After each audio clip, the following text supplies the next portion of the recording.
Yang berhormat Timbalan-Timbalan Menteri, Yang Berbahagia Datuk Seri Khairuddin Abdul Samad, Presiden Majlis Senator, Yang Berbahagia Datuk Seri Dr. Imu Izam Haji Ibrahim, Pengarah Urusan Kumpulan WTC, Yang Berbahagia Puan Azah Hanim binti Ahmad, Timbalan Ketua Setiausaha Dasar, Senator-Senator Dewan Negara, Pengurusi Fama, Ketua-Ketua Jabatan dan Agensi,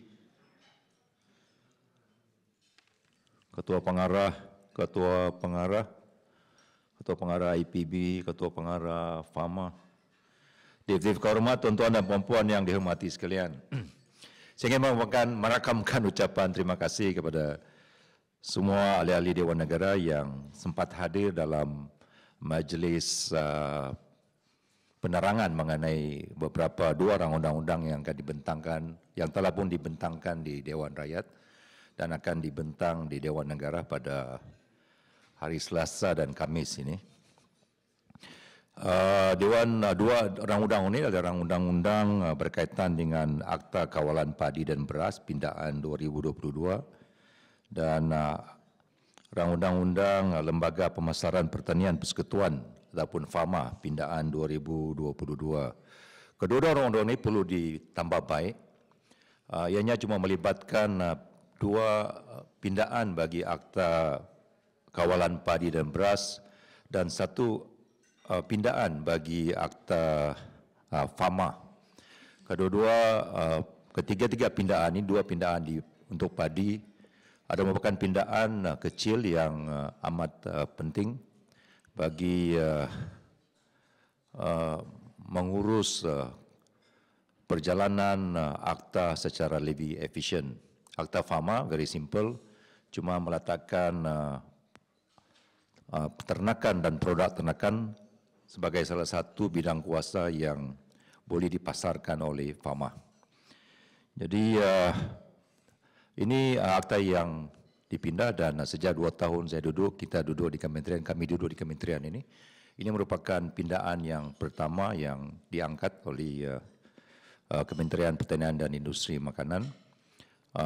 Walaupun di kementerian kita telah duduk dan mengkaji beberapa pindaan-pindaan akta lain yang perlu diangkat, tetapi masih dalam pengurusan dengan AGC dan selepas selesai pengurusan dengan AGC, kita akan mengangkat beberapa pindaan lagi, termasuk akta benih tulin dan beberapa akta yang lain. Jadi ini merupakan usaha kami di kementerian untuk menambah baik beberapa akta yang sedia ada bagi kelancaran perjalanan akta yang ada di kementerian ini. Jadi kita mengharapkan agar ahli-ahli Dewan Negara akan turut menyokong dua pindaan ini seperti yang telah diluluskan di peringkat perbahasan di Dewan Rakyat.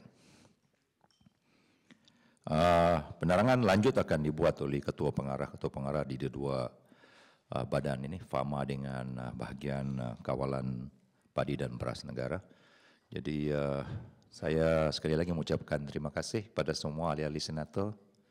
Seperti yang kita sedia maklum, talimat seperti begini ada goodies, tapi saya dipahamkan goodies dia kering-kering.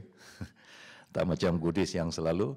Tapi walau bagaimanapun perjumpaan ini akan membolehkan penerangan yang lebih lanjut dan membolehkan ahli-ahli senator untuk berbahas secara lebih terperinci. Di Dewan Rakyat perbahasan agak luas dan lebar dan panjang, tetapi banyaknya tidak menyentuh tentang akta, pindaan akta yang dihajatkan oleh kementerian. Tetapi kami maklum dan menjawab quite substantial isu-isu yang dibangkitkan di Dewan Rakyat. Kita tahu isu sekuriti makanan merupakan satu isu yang agak banyak diperkatakan ketika ini, bukan saja di kalangan ahli Dewan, ahli Parlimen, tetapi masyarakat di luar pun berkata tentang isu sekuriti makanan. Jadi kedua-dua pindaan ini adalah antara faktornya adalah untuk melancarkan, memastikan bahwa kita kelancaran bekalan makanan, urusan bekalan makanan untuk memastikan kelangsungan sekuriti makanan negara adalah antara faktor yang dihajatkan melalui pindaan ini.